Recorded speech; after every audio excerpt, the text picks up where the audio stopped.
పార్వతమ్మ, కాసారం మనీష ఉన్నారా అమ్మ? ఇప్పుడు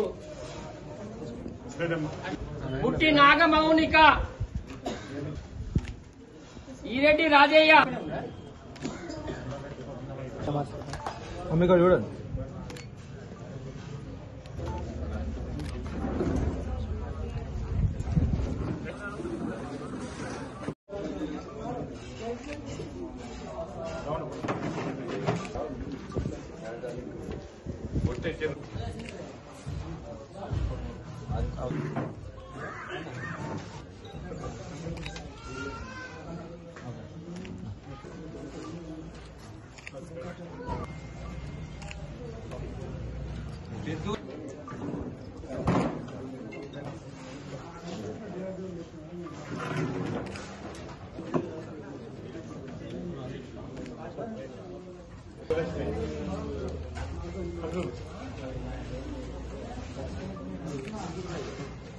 గుర్రం లక్ష్మారెడ్డి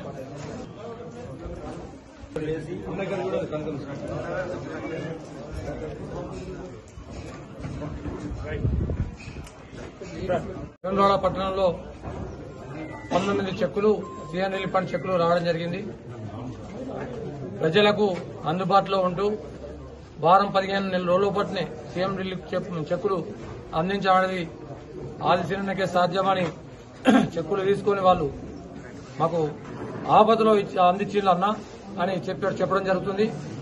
మా ఎమ్మెల్యే గారు ఇక్కడ ఉన్న ప్రజలకు వచ్చే ఫలాలు మాత్రం యథావిధిగా తొందరనే అందించే దాంట్లో మాత్రం వెనుకకొచ్చేది లేదు. ఆయన ఎప్పటికప్పుడు చెక్కులు కావచ్చు, ఎల్ఆర్ఎస్ ఎవరినే కావచ్చు, ప్రతి ఒక్కటి ప్రజలకు అందే ఫలాలు వెంటనే పరిష్కారం చేస్తూ వాళ్లకు అందుబాటులో ఉన్న నాయకుడు మా ఆశీర్ణ గారు.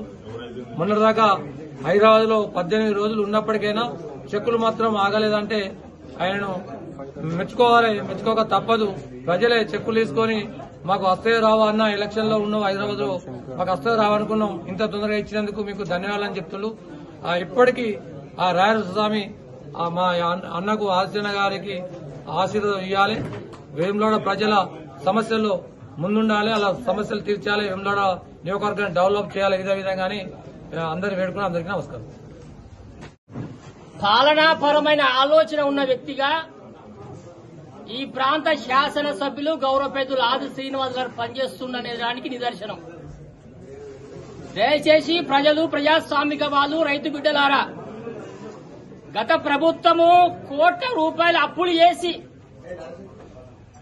రేవంత్ రెడ్డి సర్కార్ వచ్చిన తర్వాత ఆ అప్పులకు మిత్తిలు కట్టుకుంటూ గ్రామీణ ప్రాంతాల్లో ఉన్నటువంటి పేదలందరికీ వైద్యం అందించే విధంగా వైద్యం మరి భగవంతుని కోరుతా ఉన్నాం. ఎవరు కూడా ఆరోగ్యంగా ఉండాలి, ఎవరు కూడా అనారోగ్యంగా పడకూడదని కోరుతా ఉన్నాం. అయినప్పటికీ కాలం నిర్ణయిస్తుంది. ప్రభుత్వం అలాంటి వారిని ఆదుకోవాలనే ఆలోచనతో ఇప్పటి వరకు ₹7 కోట్ల ఈ ప్రాంతంలో బలహీన వర్గాలకు మనం వైద్యం కోసం ఖర్చు పెట్టినాం.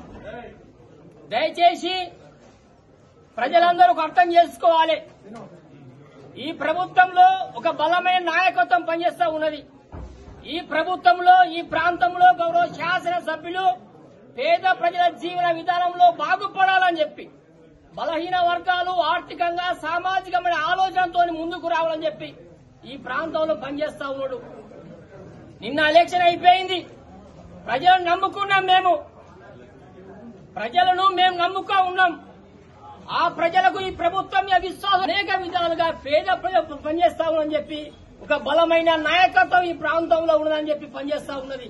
రేపు జరగబోయే ఎన్నికల్లో ఏదైనప్పటికీ మీరందరూ కూడా కాంగ్రెస్ పార్టీ ఉండి గౌరవ శాసనసభ్యులు ఆది నాయకత్వంలో మరింత ముందు తీసుకోవాలని చెప్పి సందర్భంగా నేను కోరుకుంటూ మీ అందరు కూడా ఉదయపూర్వకమైన నమస్కారం చేస్తాం.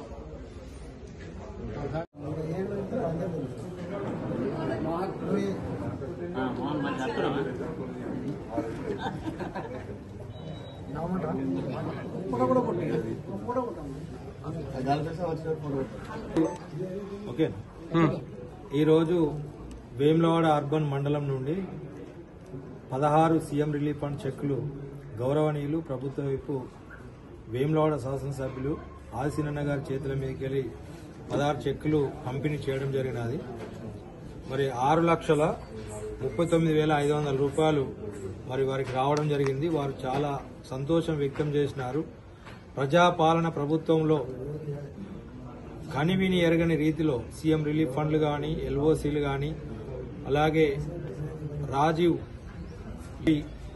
పథకంలో కానీ ప్రభుత్వం చేయదలసినటువంటి ప్రతి పనిని పేదలకు అందే విధంగా, ఆరోగ్యపరంగా ఎవరికి ఎలాంటి ఇబ్బంది కలిగినా రేవంత్ రెడ్డి గారి ప్రభుత్వం అలాగే మన శాసనసభ్యులు ప్రభుత్వం వైపు వారి దృష్టికి రాగానే ఈ యొక్క కార్యక్రమాన్ని ముందుకు నడిపించే విధంగా చాలా ఇప్పటికి వందలాది సీఎం రిలీఫ్ ఫండ్ చెక్కులు ఇచ్చి మరి వారిని వారి బాధల్లో ఆయన ఒక తండ్రిలాగా, కొడుకులాగా, అన్నలాగా ఆదుకొని ఏది సీఎం రిలీఫ్ ఫండ్ దరఖాస్తు పెట్టిన ప్రతి ఒక్కరికి మరి వారికి ఆర్థిక కార్యక్రమాలు, విధులు కావచ్చు, ఫలాలు కావచ్చు, ఇందిరా మిల్లు కావచ్చు, ఇట్లాంటి ప్రభుత్వం అంటే ఇది ప్రజాపాలన.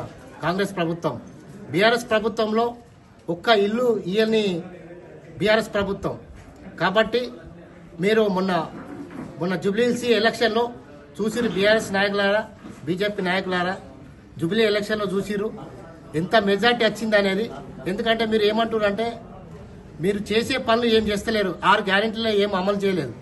మీరు చూడండి, ఈ గ్యారెంటీల అమల్లో అన్ని అమలు చేస్తేనే మొన్నటి జూబ్లీ ఎలక్షన్లో భారీ మెజార్టీ నవీన్ యాదవ్కి ఇచ్చి గెలిపించారు.